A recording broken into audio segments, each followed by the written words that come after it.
E aí, galerinha do nono ano, Wagner Luiz aqui para mais uma aula de geografia. Vocês devem estar estranhando esse formato, né, sem minha imagem. Pode ser um probleminha com o meu rosto, né? Não quero assustar vocês. E então, na próxima aula, a gente volta com o formato normal, ok? Beleza?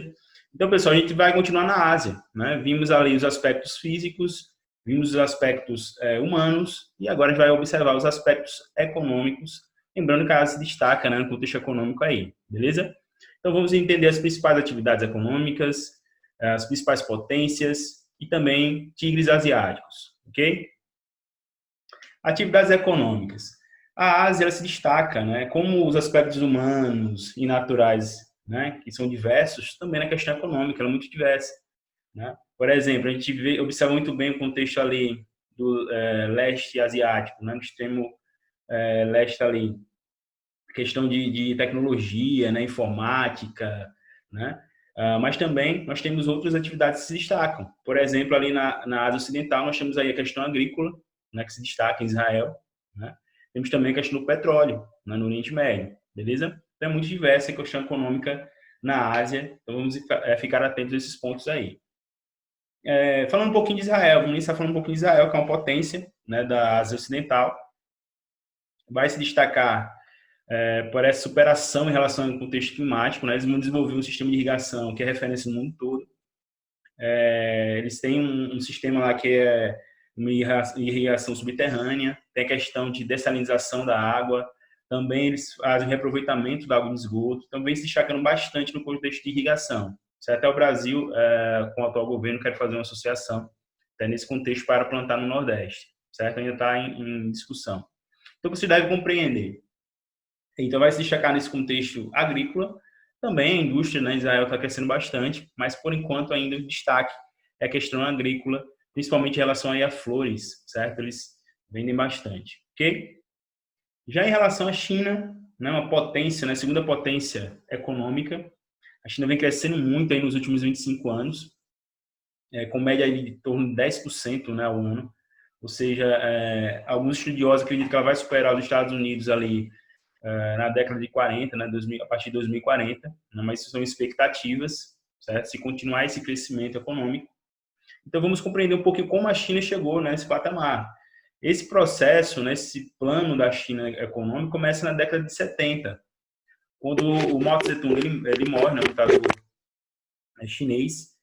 Deng Xiaoping ele assume e ele começa um processo de modificações ali no contexto de socialismo, né? Ele cria o socialismo de mercado, ou seja, ele cria uma área onde o capital estrangeiro poderá ali se instalar. Digamos assim, ele mascarou uma prática capitalista com o nome socialismo de mercado. Ele entendeu que não daria certo aquele tipo de economia, né, planificada ali, e ele faz uma associação, né, por isso que falam que a China tem dois sistemas, né, o capitalismo e o socialismo, ok? Então, Deng Xiaoping, ele vai lá e tem uma frase bem famosa dele que ele fala o seguinte: não importa a cor do gato, o que importa é que pegue o rato. Então, muita gente critica, isso é capitalismo e tal, mas ele falava que era o socialismo de mercado. Ou seja, ele vai criar zonas ali no litoral chinês, zonas para instalação de multinacionais. Então, é permitida a entrada de capital internacional, a oferta de mão de obra é extremamente barata e disciplinada e os incentivos fiscais são atrativos para o investimento estrangeiro, além do grande mercado consumidor, né? Imagina aí, mais de 1 bilhão, né, de pessoas, um grande mercado consumidor, então é um ótimo investimento aí para as multinacionais, é um ótimo negócio, né? Então para o governo chinês também, porque tem algumas regras. Essas empresas elas só podem se instalar no leste da China se em 5 anos elas passarem uma parte da tecnologia para eles. E é aí que a China vai se destacar. Ela vai começar a utilizar a tecnologia dessas multinacionais, né, e criar produtos similares. Por isso que tem tantos produtos similares da China no mundo, né? Aqui em Arapiraca, por exemplo, a gente observa muito isso, né? Produtos aí chineses similares, mais baratos. Então a China vai ganhar muito dinheiro com esse tipo de produto. Vai dominar o mercado aí, né, no mundo todo. Mas agora ela está chegando em outro patamar. Agora está criando os próprios produtos para vender no mundo todo, né? Motos, carros, né? Vem se destacando bastante a questão automobilística no mundo todo. O Brasil, por exemplo, já tem algumas empresas chinesas trabalhando aqui, né, no mercado. Então, a China tem tudo para continuar crescendo economicamente, até porque nesse período de pandemia, né, a China já acabou com, zerou, né, o número de casos, né, do coronavírus, né, e tende aí a sair muito fortalecida desse período aí, dessa crise econômica relacionada à pandemia, ok? Vamos falar um pouquinho agora sobre a Índia. A Índia se destaca também como uma das grandes potências econômicas ali da Ásia, mas ao mesmo tempo é um país muito contrastante. É um país que tem por exemplo, aí na imagem, contrastes em uma mesma cidade indiana. Em Nova Delhi, passageiros usam trens em confortáveis estações e outra parte da cidade, animais, bicicletas, tuk-tuks, né, que é aquele sistema de transporte em cima de motocicletas ali, né?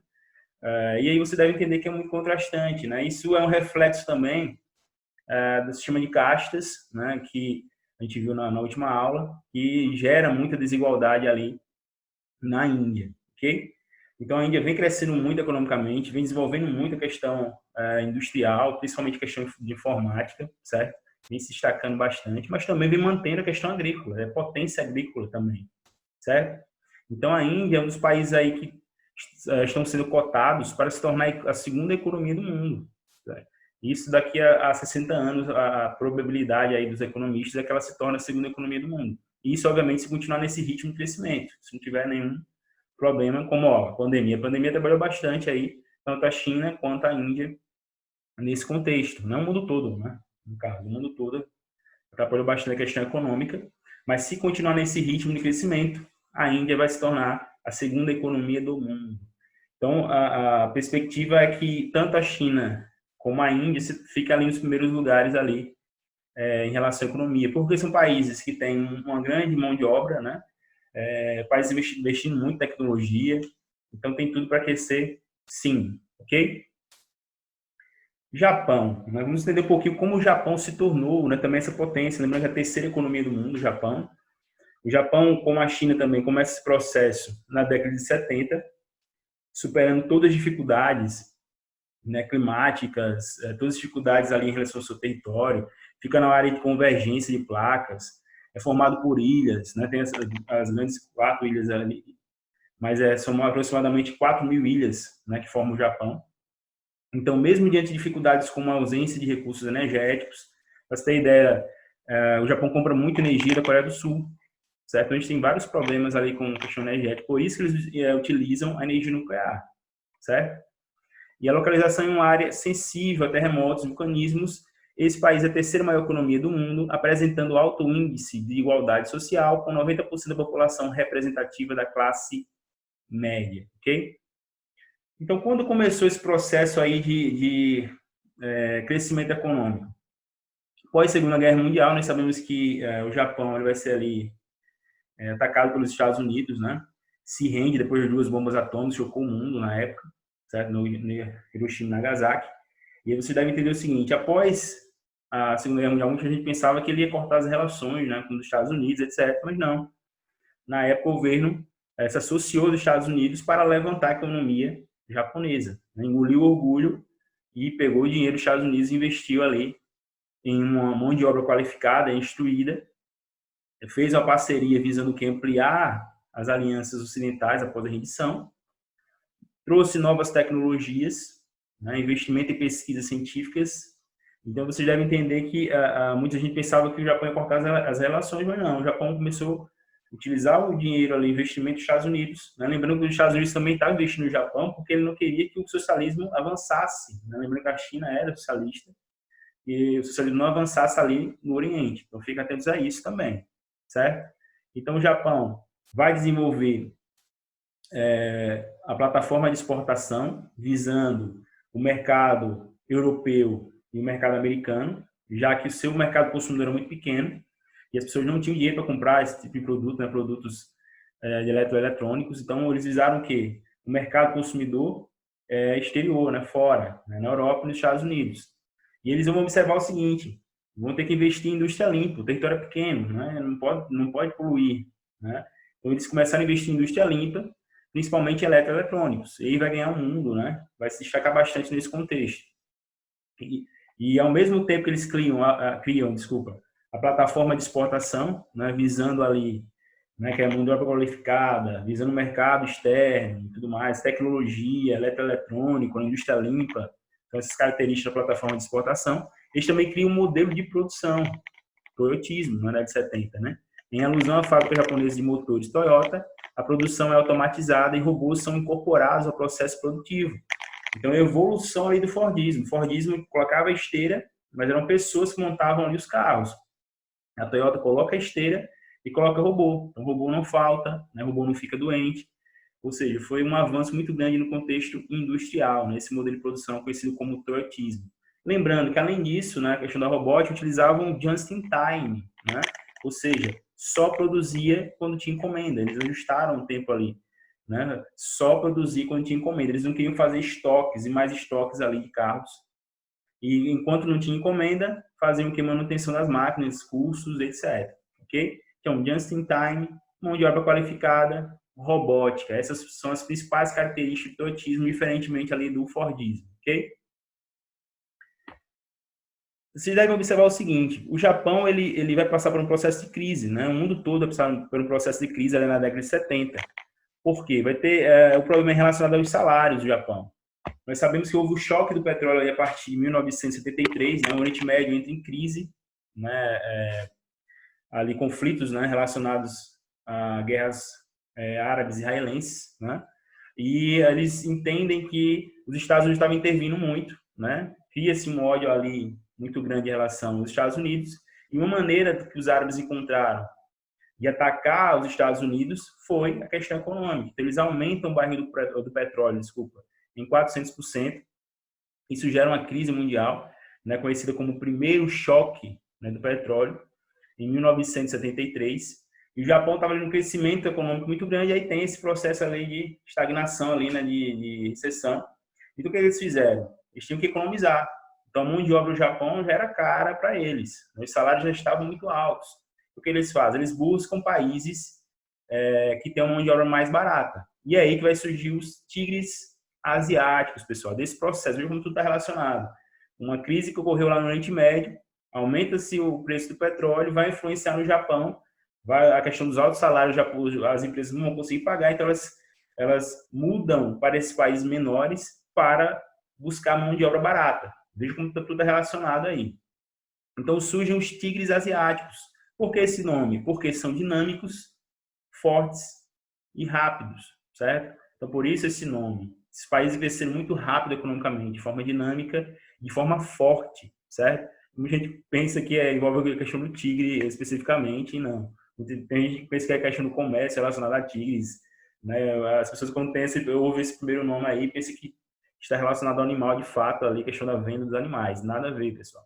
Tigres asiáticos são os países que cresceram muito forte ali, utilizando o modelo de produção do Japão, o modelo de produção e também a plataforma de exportação do Japão. Então, eles perceberam o seguinte: se o Japão conseguiu, por que a gente não consegue? Ok? Então, esse foi o entendimento dos tigres asiáticos. E aí vai se destacar na primeira onda, que na década de 70, desculpa, Coreia do Sul, Taiwan, Singapura e Hong Kong. São esses países ali, né, localizados no Sudeste Asiático, que vão se destacar nessa primeira onda dos tigres asiáticos, ok? Mas vai ter a segunda onda na década de 80, né? Por quê? Vai acontecer a mesma coisa. Ó. As economias de Coreia do Sul, Taiwan, Singapura e Hong Kong apresentaram forte aquecimento e, da mesma forma como o Japão, sentiram o aumento dos custos de produção e dos salários. Eu desenvolvi muito rápido ali, os salários iam aumentando, tá? Porque envolve qualificação profissional, obviamente, as pessoas iam querer ganhar mais, estavam se qualificando, estavam estudando, e aí esse aumento de salários, ele chega um momento que eles não conseguem ali manter. E o que eles fizeram, então? Buscaram países com mão de obra barata. Então, Coreia do Sul, Taiwan, Singapura e Hong Kong também enviam as suas indústrias para países com mão de obra mais barata, e aí que vai surgir a segunda onda. Ó. Com o crescimento econômico dessas áreas, eles passaram a investir em outros países da região, sendo eles Malásia, Tailândia, Indonésia, Vietnã e Filipinas. E aí vai surgir, pessoal, a segunda onda na década de 80.